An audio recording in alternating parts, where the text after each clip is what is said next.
Shalom Bapak Ibu Saudara yang dikasihi Tuhan. Saat ini kita bersyukur karena kita masih diberikan kesempatan untuk datang beribadah, memuji, meninggikan nama Tuhan, serta belajar dari firman Tuhan yang luar biasa.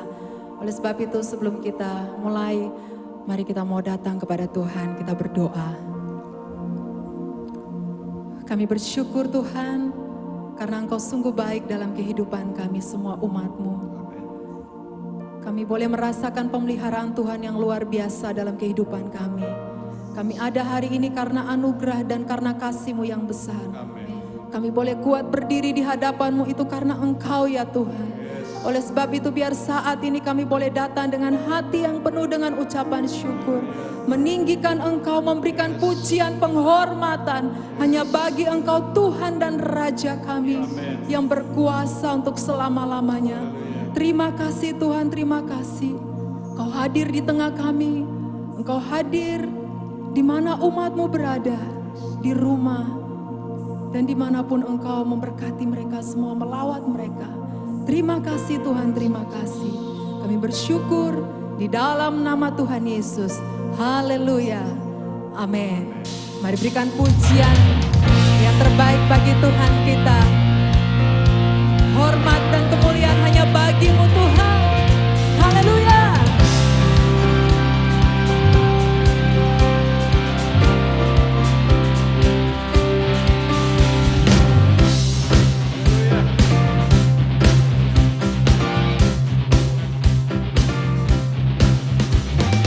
Pujian dan hormat, kemuliaan dan kuasa bagi Allah yang kekal.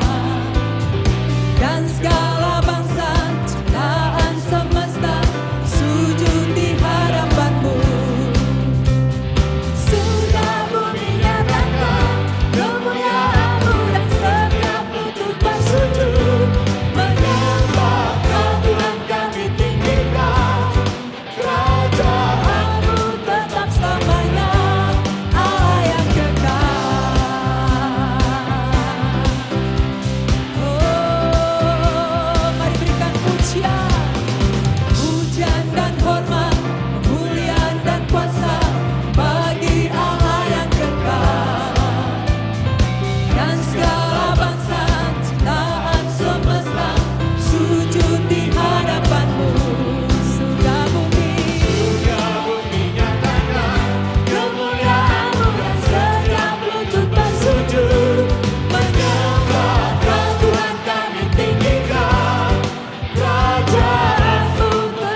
memuji Engkau Tuhan. Haleluya. Segenap umat-Mu memuliakan Engkau. Amin. Bumi penuh kemuliaan-Nya, bumi penuh kemuliaan-Nya, bumi penuh kemuliaan-Nya. Sucilah Tuhan, bumi penuh kemuliaan. Katakan dengan iman, kami percaya Tuhan. Bumi penuh kemuliaan-Nya, sucilah Tuhan. Bumi penuh kemuliaan-Nya, bumi penuh kemuliaan-Nya. Terima kasih Tuhan. Bumi penuh kemuliaan-Nya, sucilah. Sekali lagi, bumi penuh kemuliaan-Nya. Bumi Tuhan, amin.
Kami bersyukur Tuhan,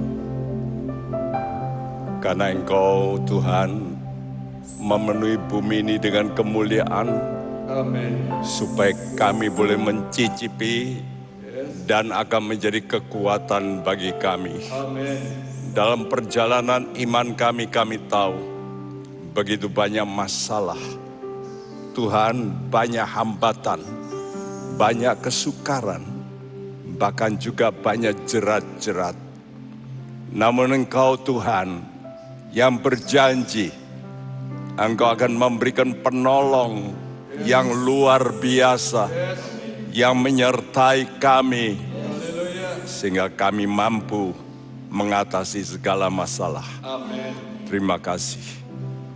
Hamba-Mu berdoa supaya seluruh pendengar, Tuhan, Engkau akan urapi dengan Roh-Mu yang kudus, dan supaya mereka boleh mengerti firman-Mu. Berfirmanlah dan kami siap mendengar. Dalam nama Tuhan Yesus kami berdoa. Siap kita yang percaya berkata bersama, amin. Shalom. Saudara sekalian, selamat sore. Selamat mengikuti ibadah pendalaman Alkitab ini. betapa pentingnya pendalaman Alkitab supaya kita lebih dalam mengenal Tuhan, mengerti ya bahwa memang jalan Tuhan itu jalan salib jelas. Karena itu kita akan menghadapi bermacam-macam tantangan, istimewa serangan dari roh-roh jahat dan juga melalui manusia-manusia, melalui keinginan-keinginan daging kita sendiri. Dan itu kadang-kadang bisa menimbulkan satu perlawanan yang sengaja dilakukan oleh iblis. Untuk apa? Untuk menghantam, untuk membuat kita takut dan kita merasa terlalu berat. Tapi Tuhan kita dahsyat. Dia memberikan kita namanya ekstasi. Saya kira ungkapan ekstasi bukan sesuatu barang yang bukan barang yang tidak kita kenal dalam dunia sekarang ini. Kalau kita mendengar bagaimana pil ekstasi begitu mahal, dan itu biasanya dilakukan oleh orang-orang yang kepalanya rasanya nggak bisa tahan menghadapi masalah.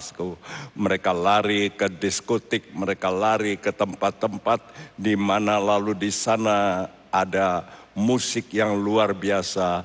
Lalu mereka mulai nyabu. Mereka pakai macam-macam obat, dari yang ganja sampai selanjutnya sampai kepada yang heroin dan sebagainya. Saudaraku, dan itu membuat orang berekstasi. Mengapa? Karena ekstasi ini memang penting untuk atasi derita atau ada masalah yang membuat dia cemas.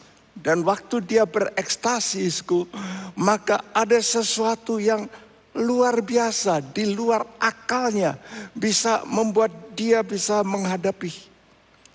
Ya, dan ini ada gambar daripada 3 orang yang harus segera masuk ke dapur api yang menyala luar biasa. Sadrak, Mesak, dan Abednego. Saudaraku, namun heran waktu mereka dimasukkan di sana, mereka justru berekstasi. Ya. Dan waktu mereka berekstasi, Tuhan itu juga ada di situ, hadir. Sehingga Raja Nebukadnezar melihat, loh kok ada 4 orang? Tadi kan dimasukkan 3, kok sekarang menjadi 4? Ternyata ada seorang yang dikatakan anak manusia. Itulah Yesus yang menyertai mereka sehingga mereka bisa berekstasi. Dan ini terjadi, fakta ini, sehingga tidak membuat mereka mengalami apa-apa. Bahkan dikatakan bau dari kebakaran pun tidak ada pada tubuh mereka. Luar biasa. Saudaraku, berekstasi semacam ini membuat mereka bisa tahan menderita. Tahan menghadapi ancaman. Dan hilanglah ketakutan.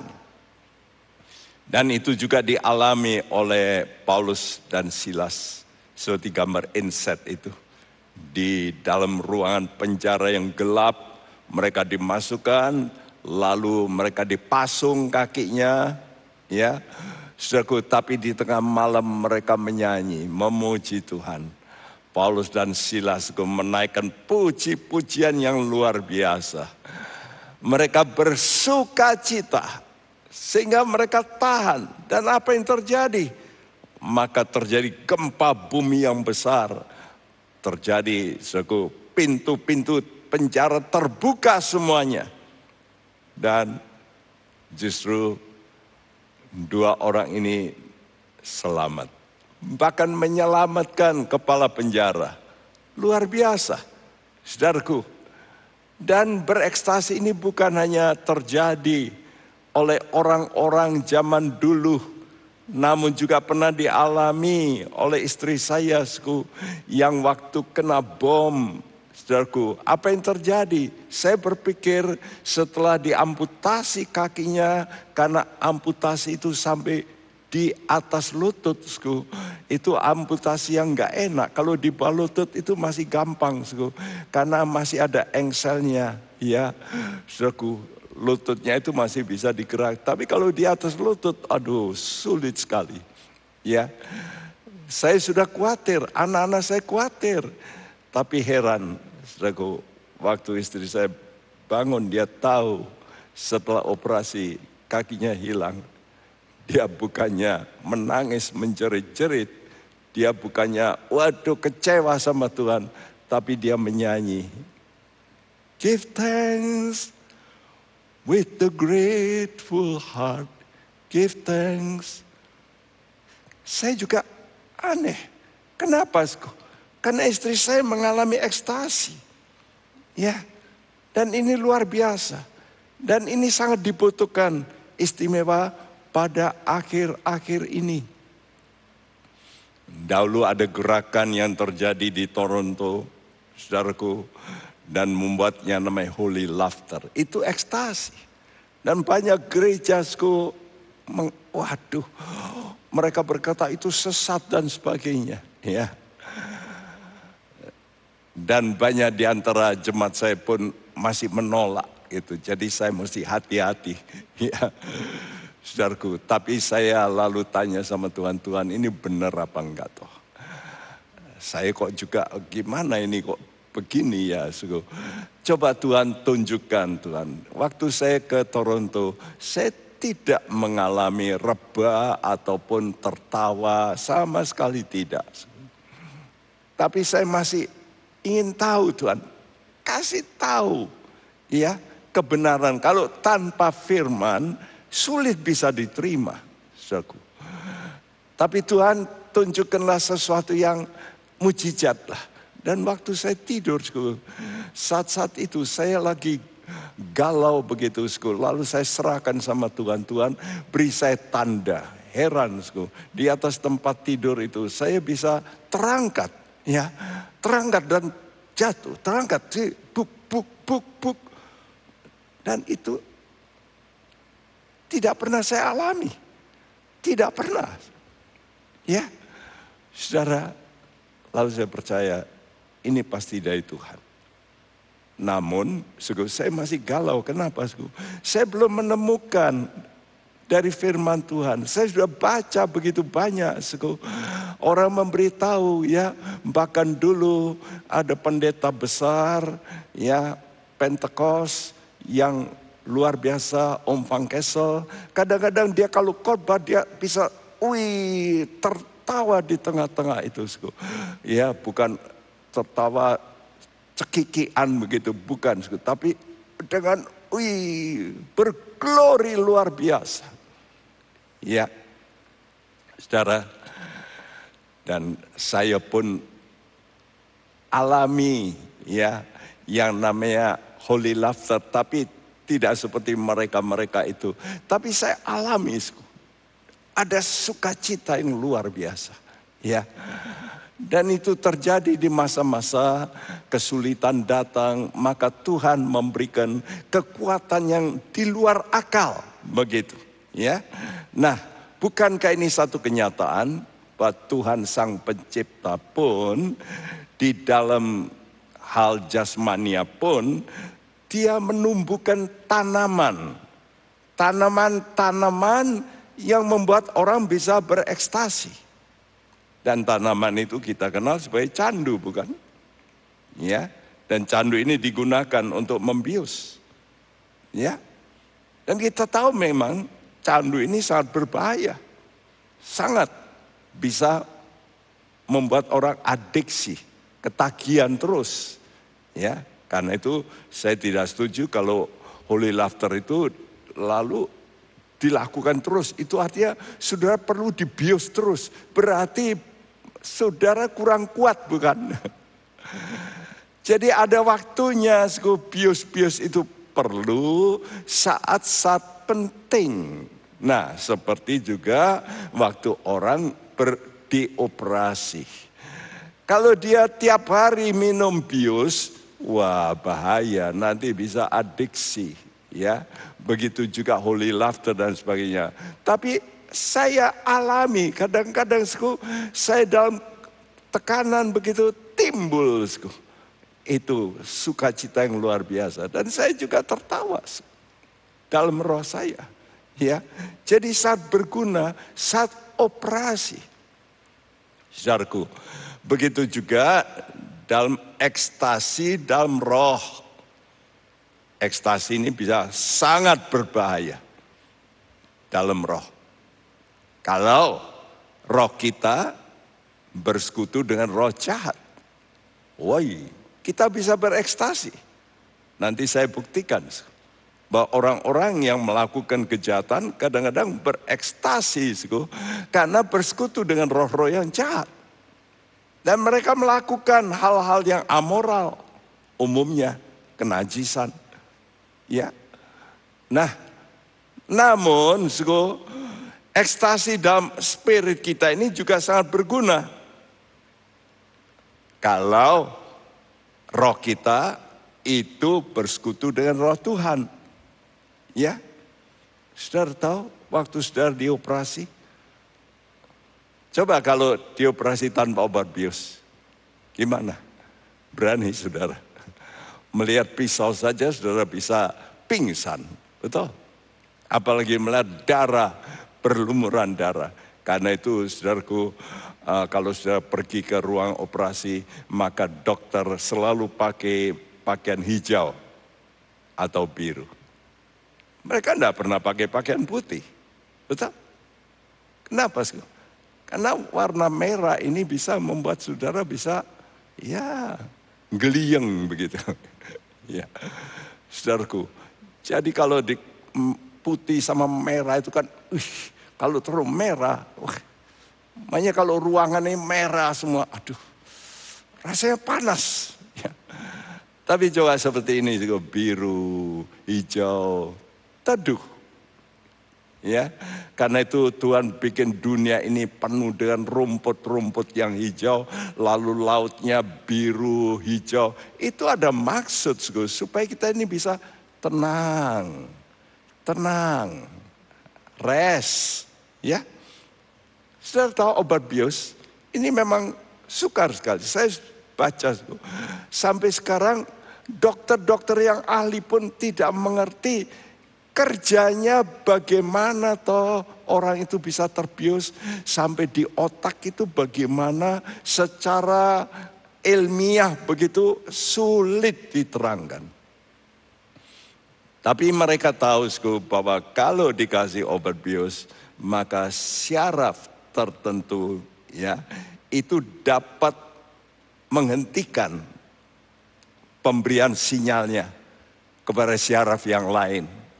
Ya, jadi di kepala kita ini kan banyak syaraf-syaraf.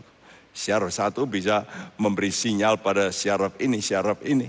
Seperti kalau kita mikir, lalu tangan kita mulai bekerja. Nah itu artinya dari kepala kita lalu memberi ya pengertian pada syaraf tangan. Ayo pegang dan sebagainya.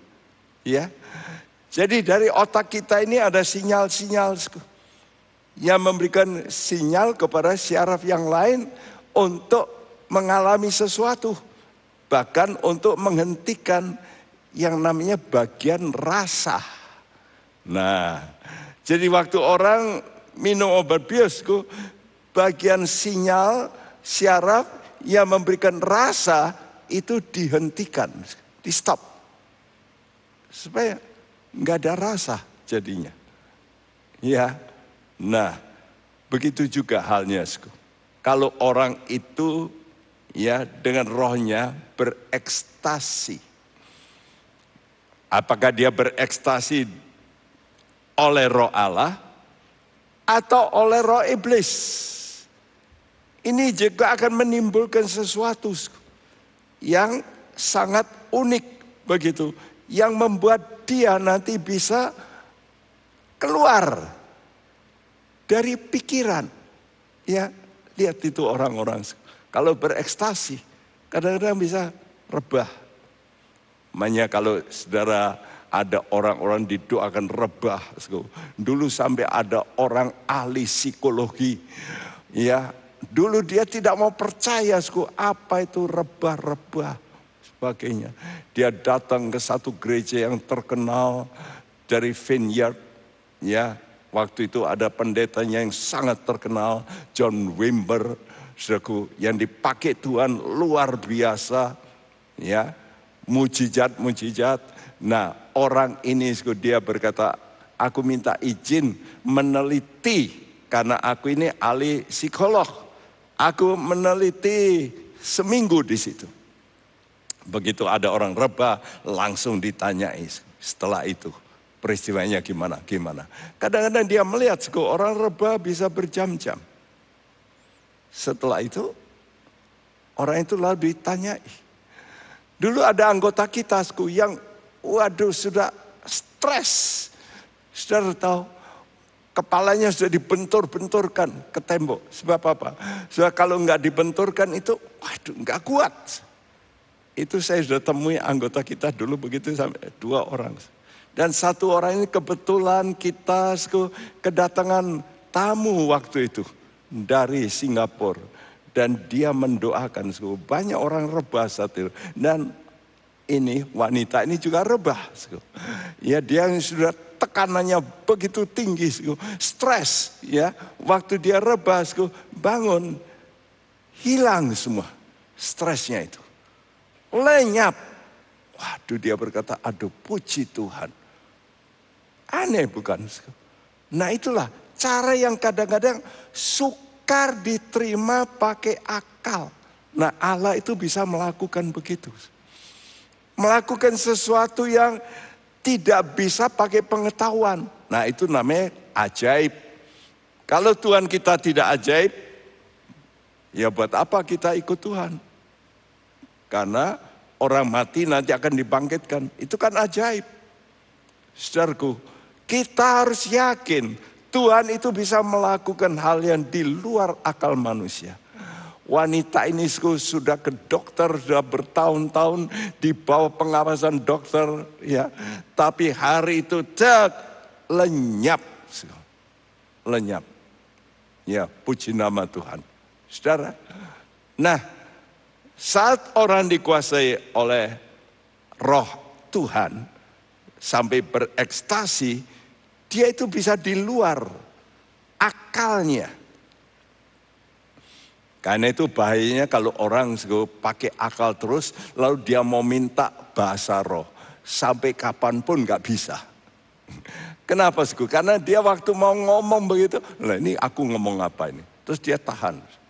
Dia gak bisa bahasa roh.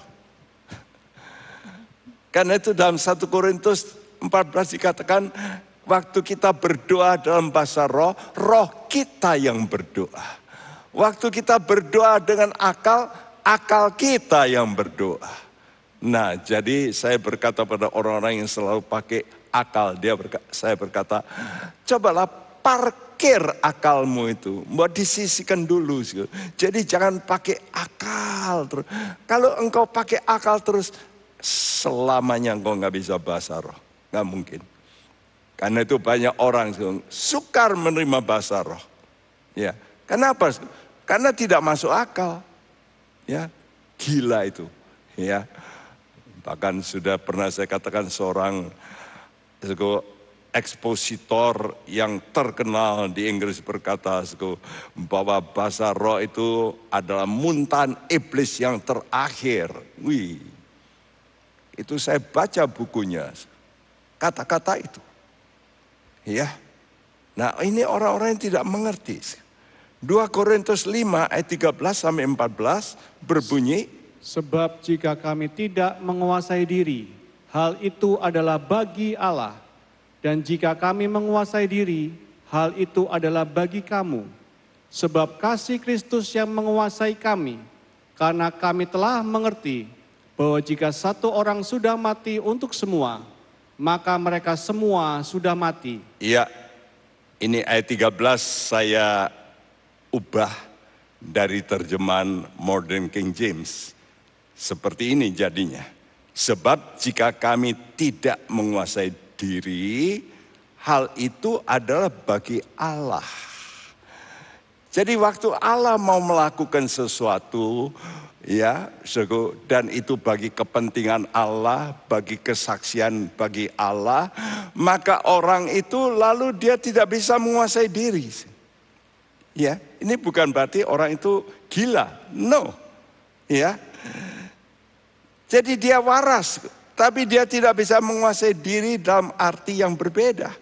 Ya, dan jika kami menguasai diri, hal itu adalah bagi kamu. Nah, banyak pengkhotbah itu kan bagi orang saja.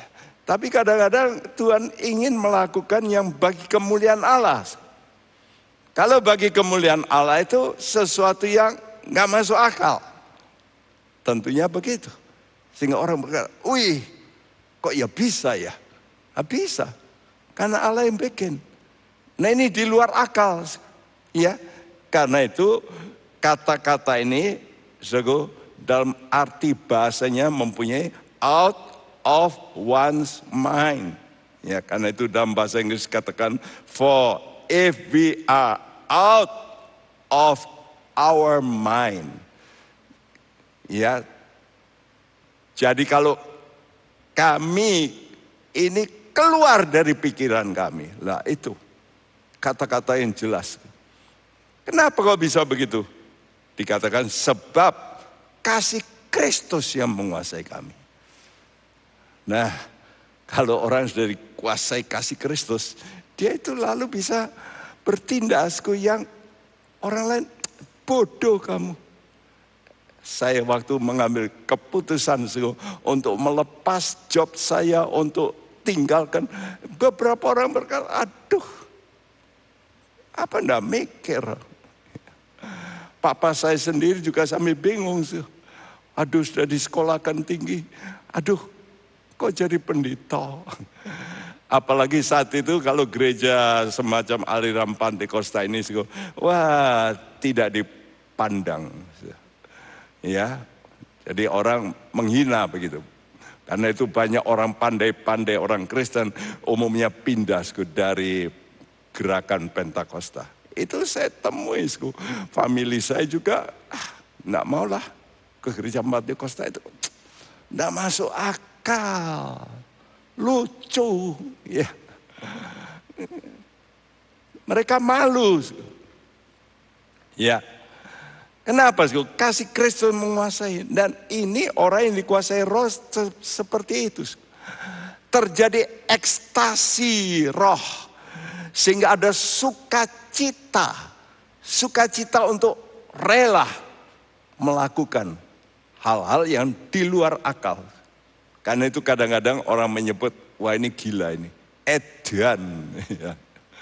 Sehingga Paulus pun dikatai saat itu waktu dia dihadapkan pada pimpinan-pimpinan negara, dia berkata, gila kamu Paulus. Ya, memang kadang-kadang orang mengikut Tuhan itu lalu dianggap seperti orang kurang waras. Yesus saja juga begitu.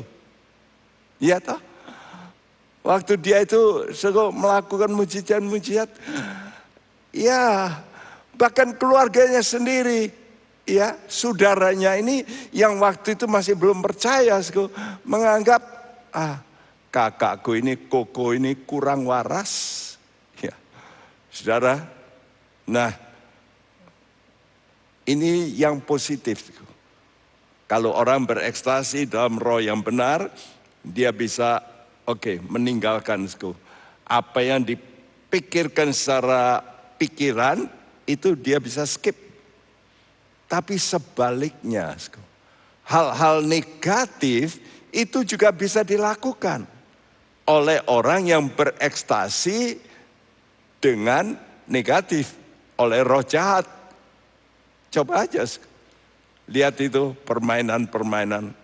Kadang-kadang orang makan kaca, betul? Saya melihat sendiri dengan mata kepala.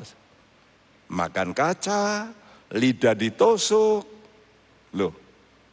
Kok bisa ya? Ada juga tontonan waktu itu orang dimasukkan di tong besar lalu api, ya. Tapi ternyata setelah dibuka mati orang itu. Itu terjadi di video itu. Tadinya berpikir mujizat, tapi mati waktu saya lihat itu video. Kadang-kadang orang berjalan di atas api, betul? Nah, kadang-kadang orang membunuh. Bahkan ketawa-ketawa. Benar tidak? Itu yang terjadi. Kenapa? Mereka berekstasi.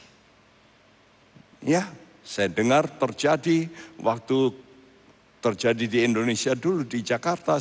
Itu ada orang-orang yang sudah dikasih dulu obat-obat begitu. Lalu mereka melakukan perbuatan-perbuatan di tengah jalan dan sebagainya. Yang amoral di tengah jalan. Kenapa? Lagi berekstasi. Di luar pikirannya. Mereka sehingga tidak merasa malu dan sebagainya. Ini fakta. Ya. Nah, karena ada roh semacam yang begini, ekstasi yang jahat ini. Ini bahaya kalau orang itu memberi celah seperti Raja Saul. Oleh karena dia iri hati, maka roh ini masuk. Ya, apa yang terjadi? Maka keinginannya ingin membunuh. Bagaimanapun terus dikejar. Dia tidak lagi berfokus pada musuh Filistin. Tapi justru mengejar menantunya yang justru menolong dia. Ini aneh. Tapi nah fakta. Sudah tahu, sebetulnya dicatat 21 kali rencana pembunuhan ini. Berulang-ulang. Ya, karena itu awas. Kalau kita dikuasai oleh roh yang tidak baik. Kita bisa melakukan yang orang berkata, iya kok gitu ya. Lihat aja. Orang yang main judi, gak peduli. Istrinya melarat jadi habis semua, gak peduli, masih main. Jadi melakukan hal-hal yang berlawanan dengan hukum Tuhan. Ini secara negatif. Tentu ini tidak kita inginkan. Kita inginkan sesuatu yang baik, ekstasi dalam roh Tuhan. Karena ekstasi dalam roh Tuhan ini akan memberikan kita apa? Kekuatan. Menghadapi derita, menghadapi ketakutan, menghadapi ancaman. Karena itu zaman sekarang tidak heran, kenapa banyak orang ya kalau bertanding menang. Ternyata setelah dites, doping, didiskualifikasi. Dulu ada pelari yang hebat dari Kanada, orang hitam tapi luar biasa hebat, tapi akhirnya didiskualifikasi. Padahal dia sudah naik, sudah terima tropinya nomor 1, tapi setelah dites, doping, lalu dia didiskualifikasi. Ya. Tidak dapat apa-apa malah, bukan nomor 2. Ya, karena salah. Ternyata ini jadi masalah juga pemain sepeda ini terkenal, bisa menang luar biasa. Ternyata dites, doping. Sehingga dia kuat. Begitu juga. Kalau kita mendapat sukacita dari Tuhan. Sehingga Nehemia 8 ayat 11 Alkitab mengatakan, ya, sukacita dari Tuhan itulah kekuatanku. The joy of the Lord is my strength. Nah, bukankah ini satu fakta? Bahwa ini penting sekali. Waktu kita apa? Waktu harus menghadapi masalah-masalah dalam hidup. Karena Tuhan sudah berkata pada murid-muridnya, dalam dunia kamu menderita. Tapi tetapkan hatimu. Ya, kamu jangan takut, aku juga menderita. Karena itu pertanyaannya, apakah Tuhan Yesus juga berekstasi? Jawaban Alkitab apa? Yes, Tuhan berekstasi. Ini saya dapatkan gambar ini. Ya, bagus sekali. Yesus lalu mainan dengan anak-anak. Tapi coba yang tua-tua gimana? Saya dulu juga begitu, ya, orang-orang kalau maju ke depan Saya kan hamba Tuhan senior, malu. Saya kan senior, ya. Kok maju-maju begitu? Saya dulu nggak mau, ya. Tapi saya melihat, waduh, hilang sukacita saya, ya. Tapi satu kali saya maju, dan saya bisa bersukacita. Lukas 10 ayat 21 berbunyi, Pada waktu itu juga bergembiralah Yesus dalam Roh Kudus dan berkata, Aku bersyukur kepadamu Bapa, Tuhan langit dan bumi, karena semuanya itu engkau sembunyikan bagi orang bijak dan orang pandai, tetapi engkau nyatakan kepada orang kecil. Ya Bapa, itulah yang berkenan kepadamu. iya, pada waktu itu, ya, Yesus mau menceritakan tentang, ya, dengan orang-orang betapa pentingnya kamu ini harus mendapat penyataan dari Tuhan. Karena itu kamu harus berlaku seperti anak kecil, begitu ya. Tuhan itu sembunyikan hal-hal yang spektakuler. Untuk apa? Untuk orang pandai-pandai, ahli-ahli, ya, Taurat, ahli agama. Tuhan malah sembunyikan. Tapi Tuhan berikan pada siapa? Kepada orang kecil. Kata ini nepios artinya not speaking child. Anak yang belum bisa ngomong. Ya. Coba kalau ada orang begitu menari terus, lalu banyak orang, lalu ayo ikut, ayo. Siapa yang maju dulu? Saya kira bukan orang tua-tua yang maju. Anak-anak pasti, waduh, senang. Mereka pasti maju dulu. Nah, ini yang Tuhan inginkan. Supaya kita menjadi anak Tuhan itu, spirit kita ini mesti kita jaga. Jangan sampai spirit kita, spirit senior. Saya malu Karena itu waktu Daud menyanyi, melompat-lompat. Aduh, istrinya berkata, aduh, malu-maluin, kamu itu raja. Disemprot begitu pulang. Tapi Daud berkata, tidak, aku memuji Tuhan. Aku bersukacita. Ya, dan di sini bergembira ini agaliao, ya, to jump for joy. Jadi kata ini mempunyai arti melompat-lompat, ya, be exceeding glad, ya, sukacita yang, exceed, melampaui batas. Lihat aja kalau orang, ya, jagoannya menang gitu, mereka keluar dari bangkunya, mereka sorak-sorak, lalu pakaian-pakaian ya terbangkan dan macam-macam hal. Betul nggak? Itu yang terjadi. Apa yang penghambat? Yaitu sifat kita. Yang tidak mau berlaku seperti anak kecil. Pada Tuhan kata, kalau kamu tidak bertobat dan merendahkan diri seperti anak kecil, kamu nggak bisa masuk surga. Wow, saudara, karena itu sifat anak kecil ini mudah mengikuti apa yang dilakukan oleh pendidiknya. Karena itu paling cepat mengajar anak kecil. Ya, mereka tanpa tak pikir dulu, ini masuk akal tidak. Ya.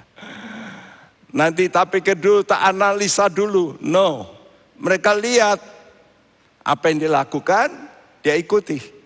Ya, nah kita mesti seperti itu kalau mau ikut Yesus. Jangan kita debat sama Tuhan. Jangan kita mempertanyakan firman Tuhan ini relevan enggak untuk zaman sekarang. Sudah kita mengikuti apa yang dikatakan Tuhan Yesus. Nah, Tuhan Yesus dulu kan tidak pernah makan uangnya. Tuhan Yesus kan tidak pernah ngutangi. Kalau saya kan ngutangi. Nah, kalau sudah kita mikir begitu, sulit. Ya.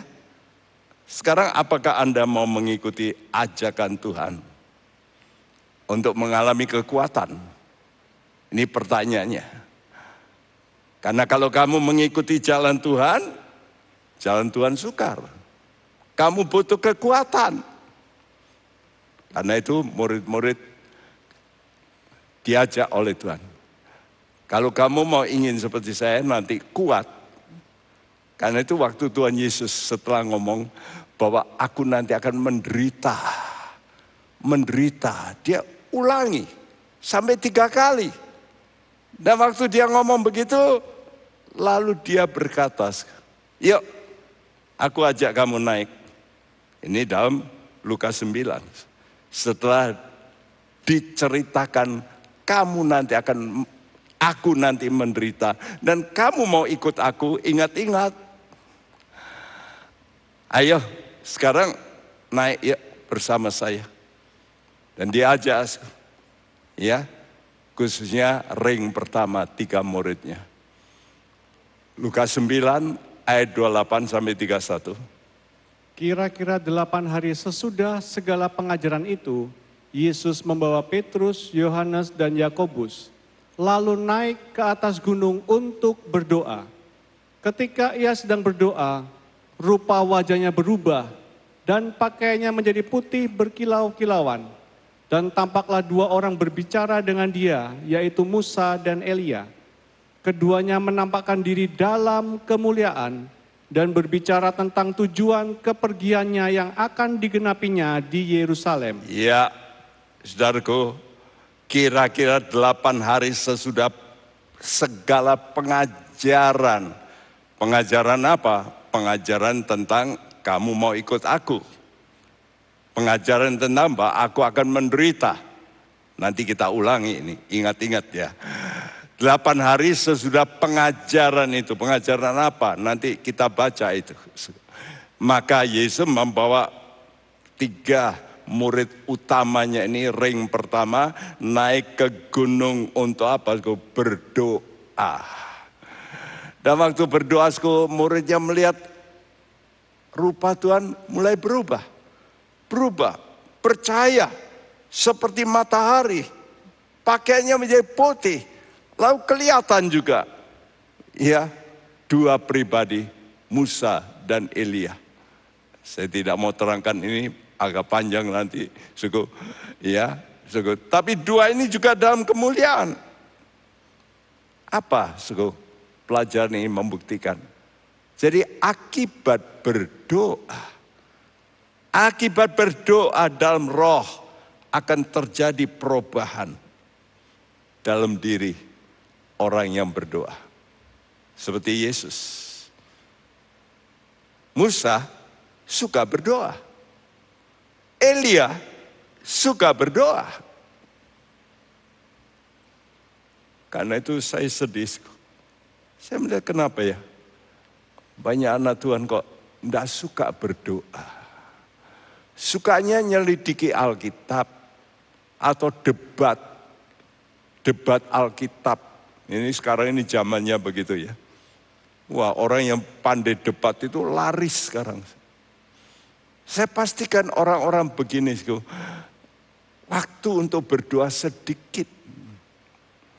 Dia pasti mempersiapkan apa ya, untuk nanti aku bisa ngatasi debatku. Saya kira hampir nggak ada waktu untuk berdoa. Tapi kalau kita mau berdoa, supaya kita ini mengalami kemuliaan. Nah, ini luar biasa. Kenapa? Karena kemuliaan inilah yang kita butuhkan. Dan kemuliaan ini hanya bisa dikerjakan oleh Roh Kudus. Karena itu kita mesti berdoa dalam roh.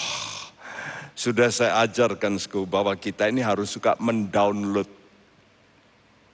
dari sorga. Ya, hal-hal yang mulia yang tersimpan di sorga ini supaya kita bisa rasakan, kita bisa cicipi. 2 Korintus 3 ayat 18. Dan kita semua mencerminkan kemuliaan Tuhan dengan muka yang tidak berselubung. Dan karena kemuliaan itu datangnya dari Tuhan yang adalah roh, maka kita diubah menjadi serupa dengan gambarnya dalam kemuliaan yang semakin besar. Ya, dalam kemuliaan yang semakin besar. Dalam bahasa lain katakan from glory to glory. Dari kemuliaan kepada kemuliaan next. Naik, naik, naik. Ya, perhatikan kata-kata ini. Dan ini dikerjakan oleh Roh. Karena itu kalau kita saat kita berdoa itu menyerah.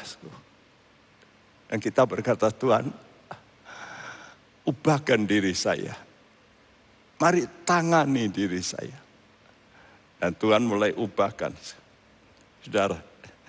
Sehingga saudara ini bisa mencicipi. Namanya kemuliaan. Apa itu? Kalau orang sudah bisa berdoa lama, kenapa bisa lama ya? Ada orang tanya, apa saja yang didoakan toh? Doa itu kenapa perlu lama-lama? Yang penting pakai iman. Saudara, kalau saudara lagi berpacaran dengan pacarmu, suka cepat-cepat atau lama? Ngapain tuh lama-lama? Apa saja yang dibicarakan? Kadang-kadang enggak perlu bicara, betul? Kadang-kadang kita pegangan tangan aja rasanya, ya. Kalau bisa pegangan tangan terus gitu ya. Enggak perlu bicara kadang-kadang. Doa juga begitu. Saudara bukan hanya ngomong sama Tuhan permintaan-permintaanmu. Tapi saudara merasakan hadirat Tuhan. Ya. Dan kita melihat kemuliaan ini justru, cicipan kemuliaan ini kekuatan. Menghadapi penderitaan. Nah inilah kemuliaan yang saudara bisa berekstasi. Ya. Jadi kemuliaan ini ada hubungannya dengan ekstasi tadi. Roh kemuliaan itu. Roma 8 ayat 18. Sebab aku yakin bahwa penderitaan zaman sekarang ini tidak dapat dibandingkan dengan kemuliaan yang akan dinyatakan kepada kita. Iya, sebab aku yakin bahwa penderitaan zaman ini tidak dapat dibandingkan dengan kemuliaan yang akan dinyatakan. Akan. Belum bukan? Tapi kenapa kok Paulus bisa ngomong begini? Kemuliaan yang akan. Karena dia pernah mencicipi. Ya. Waktu dia dilempari batu dalam Kisah Rasul 14. Oleh orang-orang Yahudi lagi gemes. Dan saya yakin kalau mereka melempar batu bukan batu-batu kecil kerikil. Tidak. Kalau bisa seberat tangan bisa mengangkat. Betul? Saya kira semacam batu paving begitu. Dan waktu itu terjadi, lalu dilempari Paulus. Paulus ini yang dulu pernah melakukan begitu juga terhadap Stefanus. Dia justru yang melakukan waktu itu. Dengan teman-temannya. Dia sebagai pimpinan waktu itu. Sehingga Stefanus bagaimana? Mati. Tapi waktu itu sebelum dia mati, apa yang dikatakan Stefanus? Aku melihat langit terbuka. Aku melihat kemuliaan Allah. Wow. Nah sekarang Paulus sendiri mengalami. Dia dilempari batu. Oleh banyak orang Yahudi lagi gemes sama dia. Dan saya pastikan dia mati. Bayangin kalau dilempari batu, Stefanus dulu mati kok. Masa Saulus nggak mati? Karena Stefanus dulu masih kurang hebat seperti Paulus. Jadi saya pastikan gemes-gemesnya Paulus dulu. Saya kira gemesnya orang Farisi dan ahli Taurat menghadapi Paulus jauh lebih besar. Karena itu dia ditimpukin dan pasti mati. Tapi waktu itu murid-muridnya mengitari, berdoa. Alkitab menuliskan begitu. Tidak dituliskan, tapi bagaimana pengalamannya. Tapi begitu dia didoakan, Paulus bangun lagi. Dan itu dituliskan Paulus 14 tahun kemudian dalam suratnya 2 Korintus 12. Cuma dia tidak ceritakan dirinya. Dia berkata, aku kenal seorang 14 tahun lalu. Nah, dia diangkat. Ya, aku tidak tahu apakah itu dengan tubuh atau dengan roh. Tapi pasti rohnya yang diangkat oleh Tuhan. Dan dia dibawa ke langit ketiga. Karena itu dia bisa mencicipi kemuliaan Allah. Nah, itulah sebabnya dia bisa ngomong seperti ini. Sebab aku yakin penderitaan zaman sekarang ini gak dapat dibandingkan dengan kemuliaan yang akan datang. Itu baru aku incip-incip, sudah dahsyat. Saudara ingin tahu daftar penderitaan Paulus? Baca 2 Korintus 11. Maka saudara akan geleng-geleng. Kalau Yesus dicambuk cuma sekali, Paulus 5 kali dia dicambuk. Ya, dan dia tulis macam-macam penderitaan. Kenapa dia bisa tahan? Ya karena itu kemuliaan Allah. Dan kemuliaan Allah itu datangnya dari mana? Roh kemuliaan. Di ujung kiri saya tuliskan, roh kemuliaan diberikan. Kepada siapa? Kepada orang yang rela menderita karena benar. Biasanya orang begitu kena omongan saja, lalu reaktif. Langsung balas. Dan dia tidak pernah akan mengalami roh kemuliaan. Karena itu waktu saya baca ini, saya belajar untuk diam. Kalau orang nyerang, saya pernah dipermalukan berkali-kali di hadapan umum. Dan saya diam. Saya cuma ngomong, Tuhan, saya mau ngincipi, saya mau cicip. Apa itu roh kemuliaan? Karena Engkau berjanji begitu. Ya. Jikalau orang mau menderita karena Kristus, maka roh kemuliaan itu akan diberikan oleh Tuhan. Nah, puji nama Tuhan. Dengan bacaan itu yang sudah praktekkan. Saya ingin kalau sudah membaca Alkitab, itu jangan cuma bagus-bagus. Tapi praktekkan. Waktu sudah mempraktekkan, pahit. Namun setelah itu sudah bisa menuai. Benar. Apa yang Tuhan janjikan itu benar. Karena itu saya mohon saudara.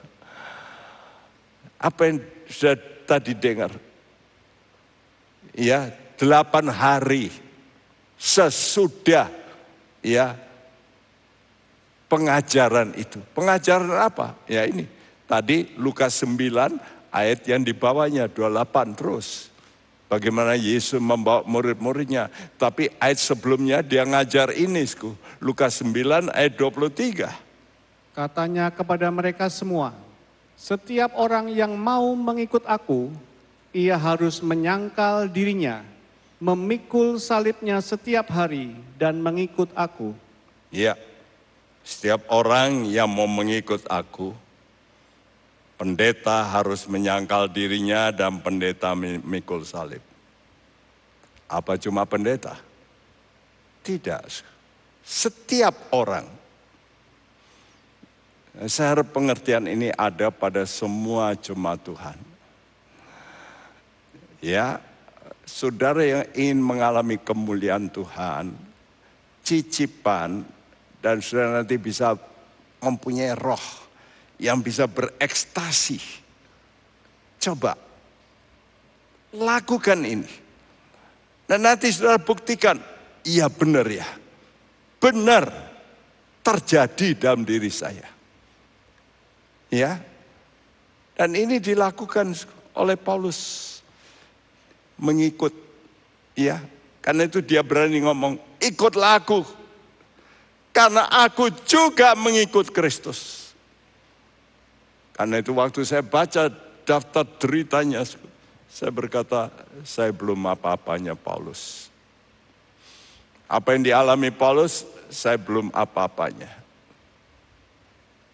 Mari saudara, saya himbau pada saudara, kalau baca Alkitab, coba sekarang diterapkan dalam penerapan. Apa yang terjadi? Dibuktikan oleh Paulus. Waktu dia menderita, gimana sikapnya? Filipi 2, ayat 17, 18. Tetapi sekalipun darahku dicurahkan pada korban dan ibadah imanmu, aku bersukacita, dan aku bersukacita dengan kamu sekalian. Dan kamu juga harus bersukacita demikian, dan bersukacitalah dengan aku. Sekalipun darahku dicurahkan pada korban dan ibadah imanmu. Jadi sebenarnya Paulus mengorbankan untuk jemaat Filipi. Ya. Yang memang waktu itu mereka ini sangat memperhatikan Paulus. Karena itu dia berkata, aku bersukacita kalau aku berkorban. Walaupun sampai bercucur darah untuk engkau. Aku bersukacita. Karena itu aku bersukacita juga dengan kamu. Dan kamu juga harus bersukacita. Banyak orang bersukacita kalau menerima berkat. Tapi kalau untuk korban, gerutu. Ya. Kita mesti belajar berkorban dengan sukacita. Dahsyat nanti hasilnya. Karena itu mari kita mau datang kepada Tuhan. Kita mau berkata, Tuhan, aku mau menyanyi. Aku mau memuji Engkau. Karena Engkau luar biasa untuk kami, Tuhan. Luar biasa. Aku bahagia, Tuhan. Aku yakin. Teguh. Engkau kepunyaanku yang akan memimpin hidupku. Mari kita datang pada Tuhan. Kita menyanyikan pujian ini. Mari kita rindu Tuhan. Aku rindu supaya rohmu menguasai. Supaya aku bisa menyanyi. Aku bisa bersukacita.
Aku bernyanyi, aku bernyanyi,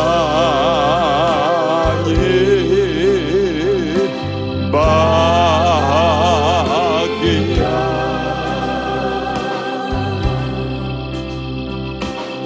Memuji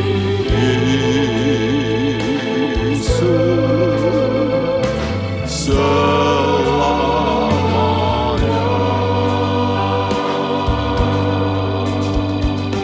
Aku bernyanyi, bahagia.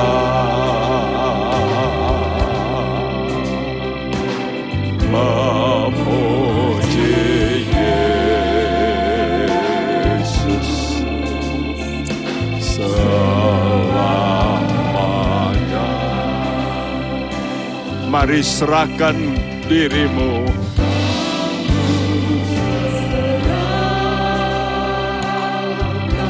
Haleluya.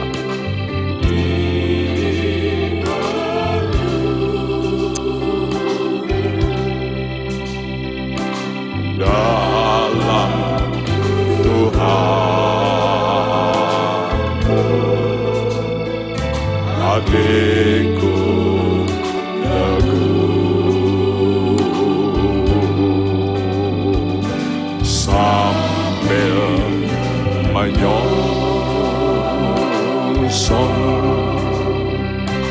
kembalinya.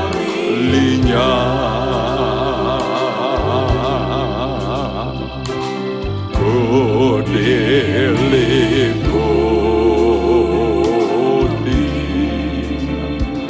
anugerah. Mari kita mau berdiri bersama. Aku bernyanyi,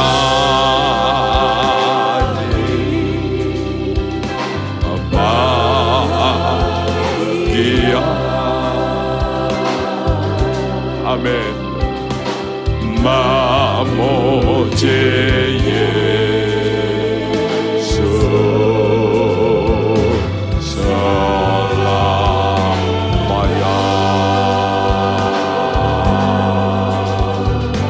Aku bernyanyi,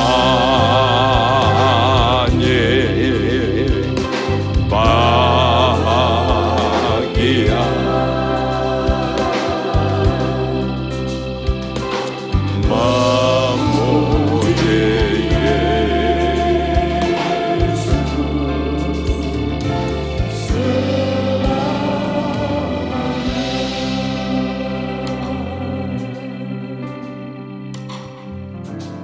Terkadang sangat menyakitkan bila orang yang kau tulungi, engkau didik,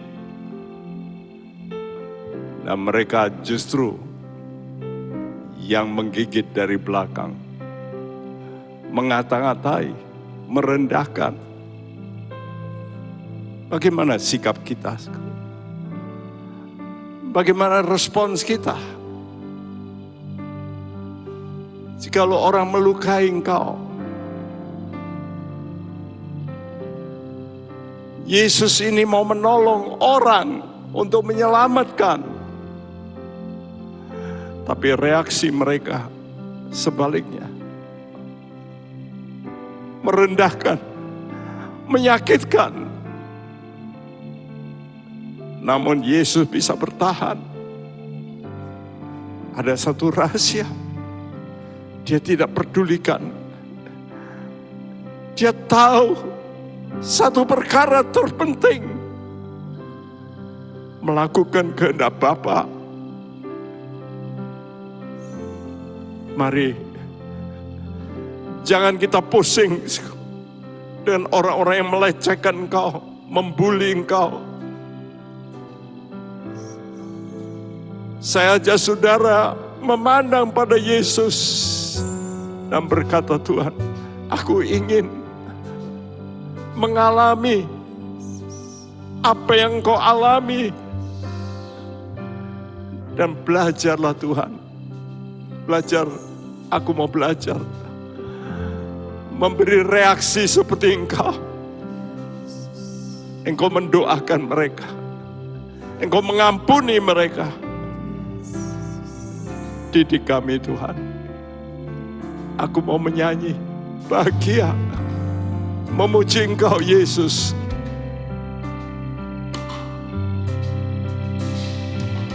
Aku bernyanyi, amin, bahagia,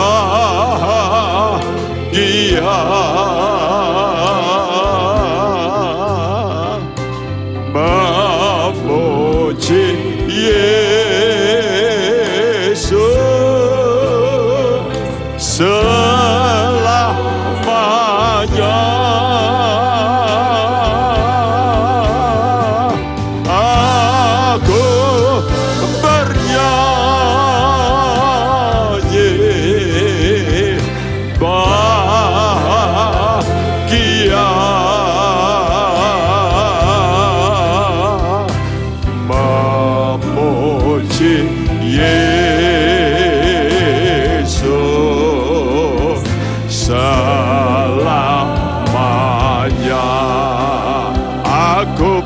Nyanyi, aku bernyanyi,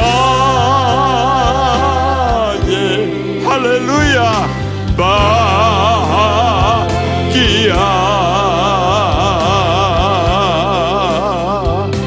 memuji Yesus selamanya.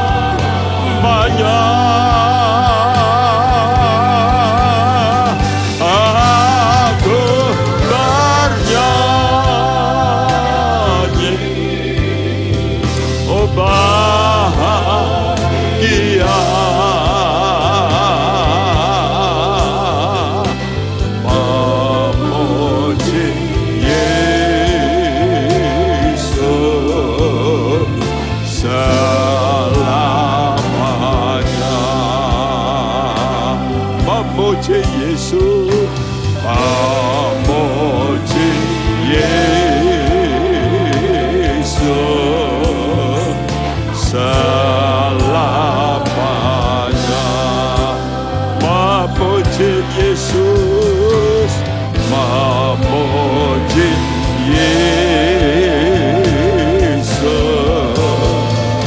selamanya.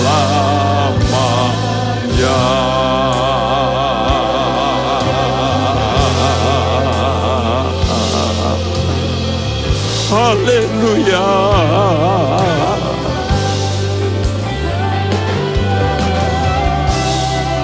Jiwa kami memuji nama-Mu.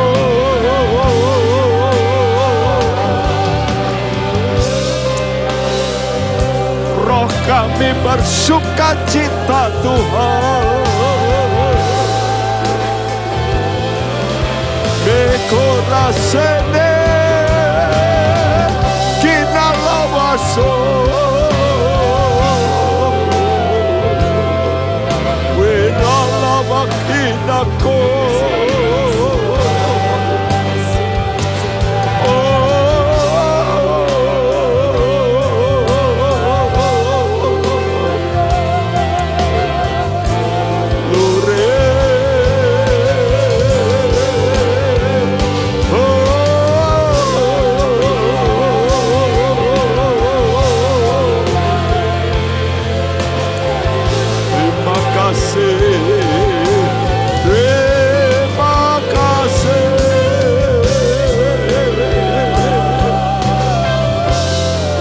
Terima kasih Yesus.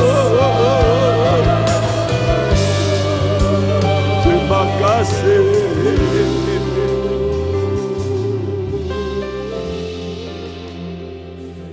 Terima kasih Tuhan Yesus. Kalau kami diberi kesempatan merasakan seperti sebagian penderitaan-Mu, sebab Engkau memerintahkan kami untuk menggenapkan penderitaan-Mu yang masih kurang bagi tubuhnya. Itulah perkataan-Mu dalam surat Kolose, Tuhan. Karena Engkau sudah naik ke sorga, dan sekarang Tuhan banyak umat Tuhan masih banyak menggerutu dengan Tuhan, mengomel, bahkan menghujat Engkau. Biar kami yang sekarang bagian tubuh-Mu yang masih ada di bumi, jikalau kami menerima itu, kami mesti berkata, Tuhan, kami pun rela Tuhan. Karena kami tahu kami akan mengalami bagian sama seperti Engkau untuk dipermuliakan nanti. Untuk dipermuliakan. Dan biar itu menjadi fokus kami sekalian. Supaya kami tidak patah hati. Tapi kami justru bermegah Tuhan. Dalam jalan salib. Terima kasih Bapak. Terima kasih. Berkati para pendengar. Tanamkan firman-Mu. Supaya mereka bukan hanya mendengar dengan baik. Tapi menjalankan dengan baik. Terima kasih. Terima kasih. Kami mohonkan berkat-Mu Tuhan. Untuk negara kami, bangsa kami. Supaya Tuhan bisa Engkau berikan cara-Mu yang ajaib. Engkau Tuhan akan membuka jalan supaya Tuhan masalah COVID maupun perekonomian negara kami bisa teratasi. Walaupun negara-negara lain sekarang mulai bersikap kurang senang.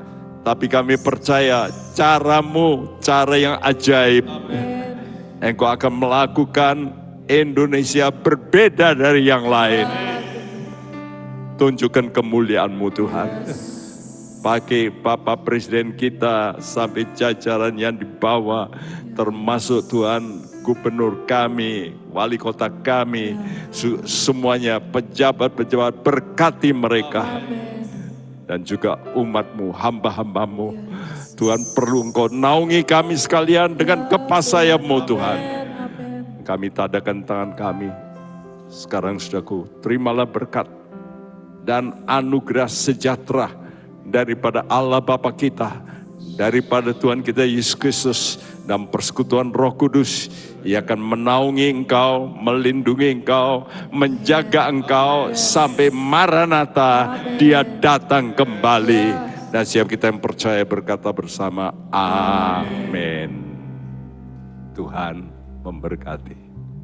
Hai Inspiration People, jangan lupa untuk mengikuti iGen Online Service setiap Sabtu jam 5 sore di YouTube channel Generasi Inspirasi. God bless. Ibadah Minggu Online akan diadakan 2 kali pada jam 8:30 pagi dan 5 sore melalui YouTube di @gptkao Semarang dan relay di Good News FM pada jam 10 pagi. Hai Sobat Nambah, ikuti terus ya Ibadah Nambah Online setiap minggu jam 10 pagi di YouTube Nambah Kids Church atau jam 11 siang di IGTV @nambahkc. Yuk bersukacita bersama. God bless you. Penyaluran kolekte maupun persembahan lainnya dapat dilakukan melalui transfer ke nomor rekening gereja dengan nomor 009 707 2071 atas nama Megawati dan Lee Irwande atau dengan scan QR Code berikut ini. Bagi jemaat Tuhan yang rindu mendapatkan informasi seputar kegiatan gereja, renungan harian, dan lain-lain melalui WhatsApp gereja, Anda dapat mendaftar dengan cara ketik BC spasi on dan mengirimkan ke WA gereja dengan nomor 0815 7802 2000. Untuk mengikuti ibadah offline di gereja, jemaat dapat mendaftarkan diri di link berikut ini. Silakan mengisi data diri dan mengikuti protokol yang sudah ditentukan.